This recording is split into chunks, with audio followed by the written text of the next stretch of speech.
The Commanders have been making a lot of big moves this offseason, and it leaves us to think, what is going to happen to Emmanuel Forbes? Last year, he was our first-round draft pick, and last season just wasn't it for him. So far, he's looking like a bust. But it could have been him working under Jack Del Rio's old, tired, ran-down defense, or it could be him working under Ron Rivera as well. And we're going to figure out this season what the cause or what the reasoning was that Emmanuel Forbes just couldn't play good coverage. Because it seems like ever since the Eagles game, he just could not stay put with his guy. He just kept getting beat. And of course, he was going up against a veteran like A.J. Brown. He wasn't just going up against a random or a rookie. He was going up against the best of the best. So, of course, he had some struggles. But it seemed like after that game, he just continued to lose his confidence after each game. But we seen towards the end of the season that he started gaining it back. But it would seem like it was a little too late for us to still care. So with this season now, it seems like we have another cornerback, and this cornerback is a guy that we can feel very confident in if we were to play him in the slot. And this guy is none other than the second person we got in the second round. And this is Mike Sainristill. I couldn't say his name, but I tried my best. But this guy is a beast. He racked up 6 interceptions last season. And this guy helped in the process of Michigan getting a national championship. So he's a great player to have on the team.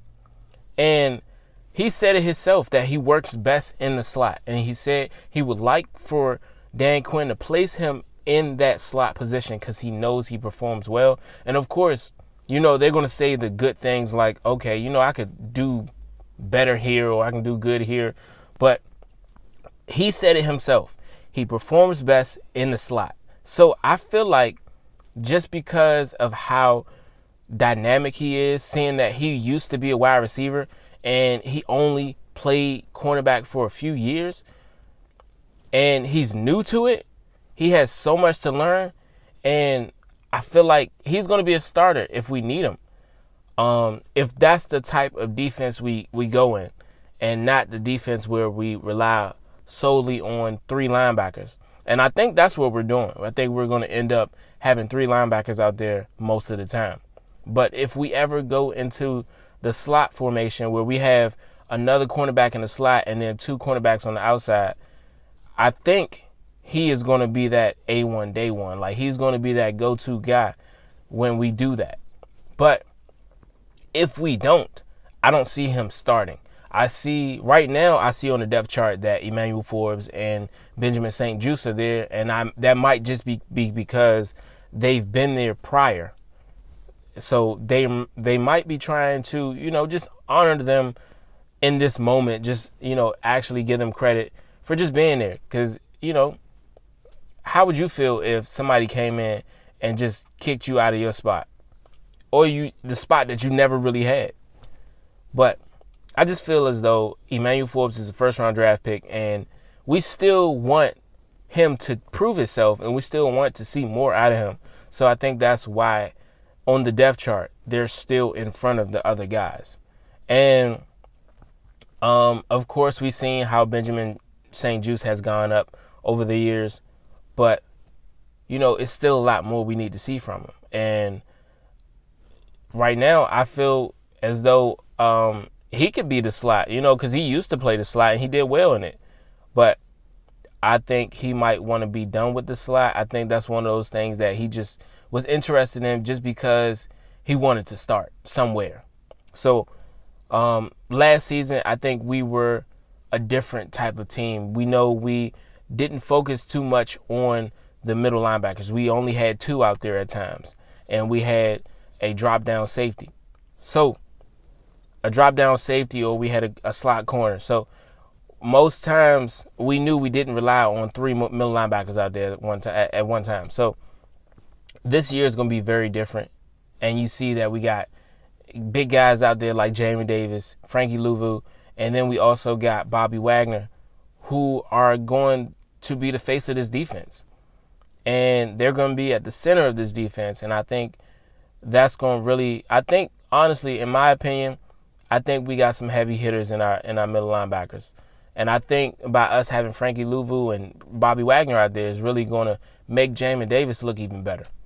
But just the cornerback position for right now, I think with us bringing in Michael Davis from the Chargers, I think he is definitely a solid person to have at cornerback.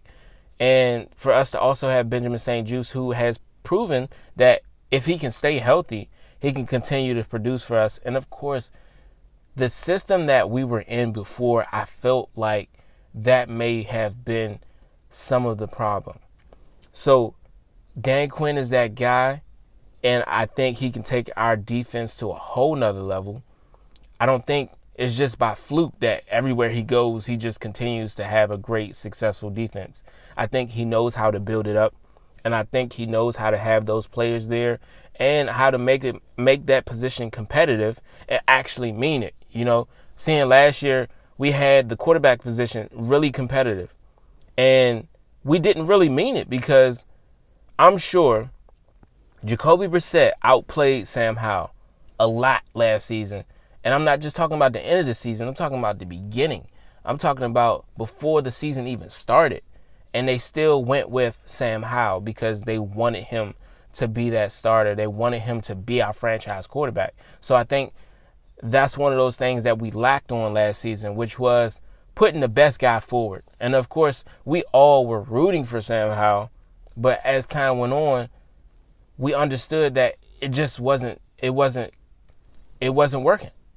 So we needed to do what best fit our team, which was run more, which was throw less, which was help Sam Howell be the Sam Howell he possibly can be.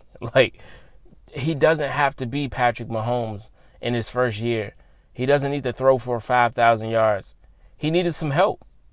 And, of course, because of the round that we got him in, he wasn't that guy. But I think as time went on, if we would have continued to work with him and work with his strengths and understand his strengths, I think we wouldn't have had that much of a difficult time or that many sacks. But I felt like we could have had at least maybe 30 at the most, 35. But I felt like that came because they were just forcing it down the field. Eric Bieniemy was just trying to force it so many times down the field. And, of course, Sam Howell can get it down there, but he was making a lot of mistakes. But back to the cornerback position, I feel like this is going to be another opportunity for Emmanuel Forbes. And it can also be his last opportunity. But we got to make it count. We ain't got to do nothing, but Emmanuel Forbes has to make it count.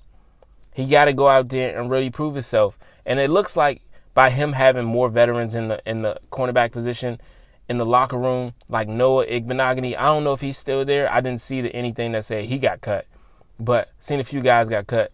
And then by Michael Davis being there, and then, him bringing in competition with Michael Sainristill, whatever that man's name is. I'm sorry, I keep messing it up.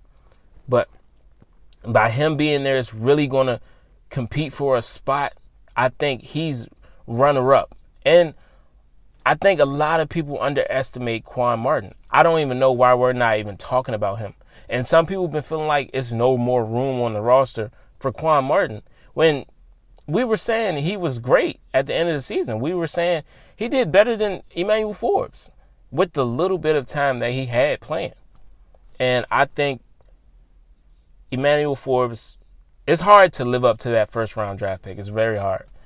But I think he still has a lot of understanding to do because he got beat on a lot of plays. Of course, he has the speed, the comeback speed. Of course, he can get the ball out the air if it's just sitting in the air and nobody got it. Of course, I think he can do a great job with that. But the number one thing he has to do is play better at man. Like, he's not really that good. That's what makes the other parts of his game terrible. So it's like, we can't keep you out there if you can't just play man. If you can't do that, then it's like, it's not really beneficial for us. And with the type of defense we're playing now, I think it's more important that we focus on building him up and getting him better at playing man. And of course, we had him, Ron Rivera and Jack Del Rio just had him playing in all the wrong positions. And I felt like this season is going to be very different for him. And I think this is another opportunity for him. And I think this is another opportunity for Quan Martin to really go out there. Everything is new to everybody. This is a whole new defense. So everybody is starting from the bottom.